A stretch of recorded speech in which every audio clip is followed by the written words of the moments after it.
Welcome to Witham Sounding Board, a podcast sharing powerful business tips, insights, and trends for those seeking to become a rock star in their industry. Welcome, everyone, to episode 5 of our series on M&A and the healthcare industry. I'm Steve Brady, partner with Witham and leader of our transaction advisory practice, and excited to talk about, as we look into 2024, a lot of the issues and opportunities around the M&A market. And as always, excited to be joined by Sydney Welch with Bradley. Sydney? Thank you, Steve. I'm a partner with the healthcare practice of Bradley ARAN, located in Atlanta, but practice nationally, advising physicians and healthcare tech companies. And we're delighted and optimistic, feeling a little bit of the holiday season festivities to join you to make some predictions for 2024 and talk about where we think things are headed. So wanted to talk a little bit or kickstart the conversation by talking about year-end review and looking at 2023, because as they say, you learn everything from history. And in 2023, we've seen another strong year on the private equity fundraising in our sweet spot of healthcare. And as a result, we have record amounts of capital on the sidelines, approximately $3 trillion, looks like the statistics. And when you look at private equity deals, 65% of them are physician deals, which is also very interesting. And also, as you juxtapose that from physician private equity deals to what's going on in hospital acquisitions, it's a whole other ball of wax. And Steve, you want to talk a little bit about what we're seeing in terms of that breakdown? Yeah, I think certainly what is an interesting factor, Sydney, is, we did a study earlier in the year on specialization in private equity firms, and it just continues. It's a trend. Frankly, it started, in my opinion, in healthcare, a decade ago, or actually probably longer than that now, with firms just focused on healthcare. But the private equity industry, with these record amounts of capital, are increasingly becoming sector specialists, and healthcare, again, is certainly leading the way in many respects for that. So, I think the interesting part, my reflection on 2023 and healthcare M&A, if you look at the deal statistics through the third quarter, healthcare number of deals is down 10-15%, depending on which source of data you're looking at. But that really leads the way, because there are a few other sectors there with healthcare, but not many. Most are down 25%, 30% in terms of number of transactions. So an interesting dynamic as we reflect on 2023. That's right, waning, but not to the extreme. Certainly, we've seen the slowdowns in other industry sectors. And I think it's important to note it's not limited to the private equity deals. We certainly are seeing continued expansion of healthcare systems, looking at where their competition and where their business plans flow from expanding their footprint, working on care profiles and specialization of care and quality of care. And of course, the physician practices remain an important component to that. And I think we would be remiss if we didn't point out the payer acquisition and the structures, which remain a competitive option for physicians looking at, do they do something independently or collectively with their own fellow physicians, or do they look at alternatives in the marketplace? And so the payers are right in there, probably directly behind private equity in terms of popularity or options from a financial perspective. Yeah, absolutely. And I know on the physician practice side, to your point, in this week, in the last 2 days, I've had one practice per day or one group per day, deals coming in, either sell side or buy side, looking for Q of E to get a transaction in place. So the physician practice market remains active, but certainly what we've seen, again, throughout 2023, and I think these subsectors will continue red hot going into 2024. Healthcare technology deals, telehealth related, not telehealth related, and certainly also from a specialty standpoint, behavioral is on fire. and certainly just a tremendous amount of activity due to the macro environment of each of those subsectors. What's driving patient care and technology driving the delivery of that, and certainly the demand on the behavioral health side is really interesting to see those sectors remain really, really strong from a number of deal standpoint, and also on the valuation side for those subsectors. But, your thoughts on valuation, Sydney? Yeah, absolutely. And of course, a key to those sectors staying strong is, in fact, the money and the valuations. And I think where we've seen slowdown again in, for example, technology generally or M&A generally, it's not impacted the healthcare delivery or the healthcare technology markets because the access to money and the valuations remain strong, with those deltas being created and then reflected in our overall spend. And the question as we prognosticate is that overall healthcare spend eventually going to catch up with us as we look to drive dollars out of the system and bring down the cost of healthcare and, with other related activities on the regulatory side as well. So we'll see where that heads, but it's certainly not slowing down the valuations. It's not slowing down the investments, and it's not slowing down the cost. Yeah, absolutely. And I think to switch gears a little, some of the other major drivers of activity in middle market healthcare M&A, certainly the private practices continue to face the headwinds, the challenges of just the cost of technology and compliance in the practices. And again, that's going to certainly continue to drive supply in the marketplace where physician practices in particular look to an M&A transaction as a solution to what is a significant cost of capital operating today. Yeah, and I would just put an asterisk or a highlight on that too, to go back to what you were talking about earlier, Steve. We've talked about physician practices and technology companies as well. But of course, don't forget the rural health and the smaller health systems that are part of that piece, right? And so their survival, their reimbursement, and their costs are escalating too, which is leading to hospital acquisitions system-wide as well. All of that continues to be tempered by the regulatory drivers, and healthcare, is one of the most highly regulated industries. It always drives the transactions. And I think some of the questions that are raised in the healthcare arena is, are we going to see a crash down or an impact from the regulatory perspective coming out of the agencies that might slow down or temper some of these transactions? Hadn't happened yet. And we have seen forays from a fraud perspective. We've got the HIG Capital settlement around $25 million that was 2 years ago, and Blackstone this year in a series of settlements. And then we've seen that trickle over into very robust government scrutiny on the telehealth and the COVID side, as well as opioid.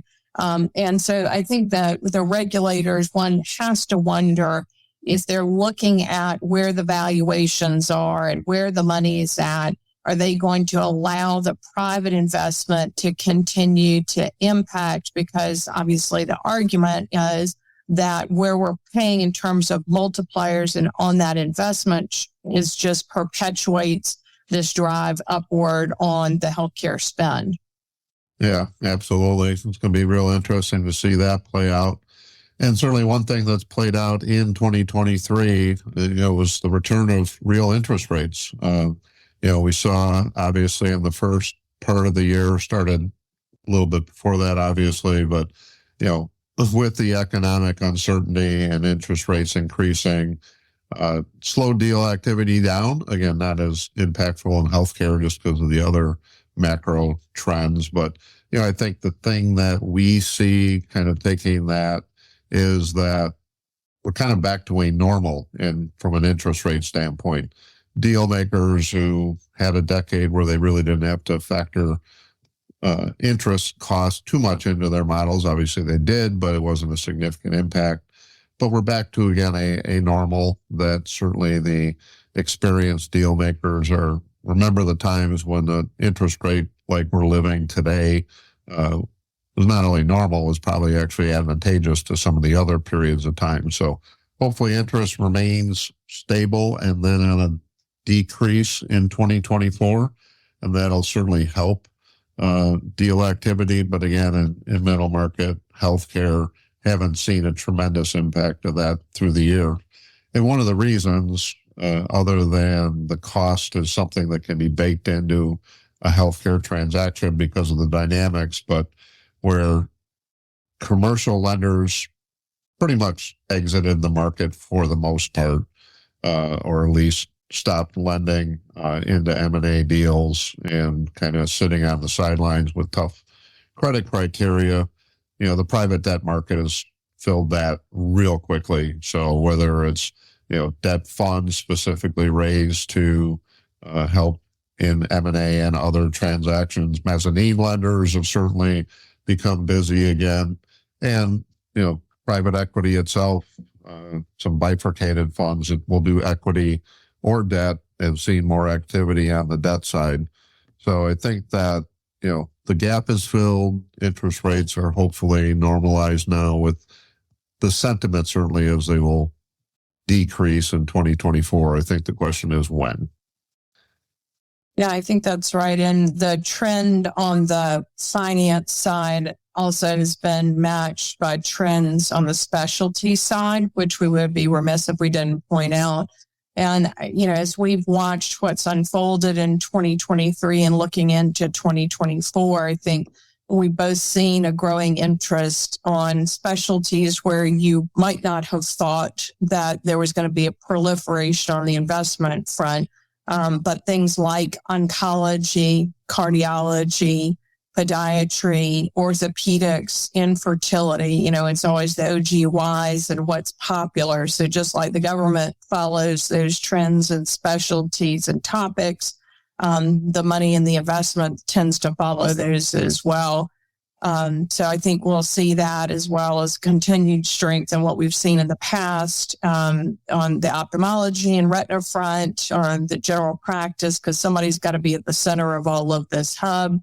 And then the dental deals seem not to be going away, as well as allergy and ENT as well.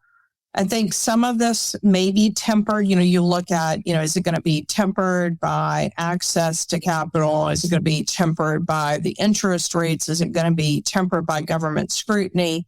There are some other things that are kind of hovering around out there, like the purported potential ban on non-competes and the FTC taking a position as far as that goes. And then we've seen, some state law barriers on the non-compete front, which can impact these deals because obviously the non-compete is acutely important on the investment side of things for the practice acquisition. So stay tuned in 2024 as we expect more guidance and more state, perhaps legislative activity as they focus around non-competes and patient care at the center of all of this.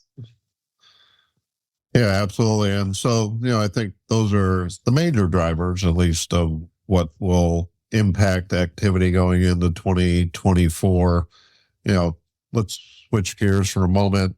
Some potential obstacles, and I'll start with, I think you have to say certainly the geopolitical events going on around the world and the U.S. election can have an impact. I would say that deal makers that I talk to don't see any of those, or maybe it's more a hope it has no impact on M&A. And the hope is more driven by the geopolitical nature of those events necessarily than the business impact it could have. So hopefully that doesn't throw us off the rails in 2024. So far, both of those look like they won't impact middle market healthcare M&A, but we shall see. Yeah, and obviously where we head in the election, the political front is important to the backdrop. I think if we've learned nothing from the era that we've lived in, nothing is predictable these days. So it makes it a little bit difficult and challenging for us to kind of do the predictions. But with the political environment and climate being a little bit volatile, and you can tie that into what we're seeing and the private sector and the stock market, Steve, right? Right. Yeah, absolutely. And yeah, I think at the end of the day, as we said earlier, as you pointed out, Sydney, this record amount of capital out there in private equity, and certainly health systems and others have balance sheets to buy, make acquisitions, invest in companies. So it's all about supply. So again, healthcare multiples are holding up, as you pointed out. But you still need the supply there. So if, we continue to have seller belief in strong multiples and the supply can increase, there's, to me, no question we'll see an increase in activity. So with all those obstacles and drivers, and let's get our crystal ball for a second. And, let's start with, are you bullish or bearish on 2024? And if so, when? Well, I have been accused of being an eternal optimist, so I'm going to have to go with bullish. And I think we're going to continue to see an uptick as first quarter tends to get off to a slow start, but I suspect we'll see an acceleration in just second quarter. That's my expectation. Yeah, and I'll simply agree and certainly say that, that's one quality of an M&A professional that you need, is to be an eternal optimist. It's a real tough business if you're not. But, I'll add commentary that certainly I wouldn't have predicted 2023, and I don't think any of us would have. Again, some real interesting headline news like Silicon Valley Bank and other things that just really changed the market dynamics.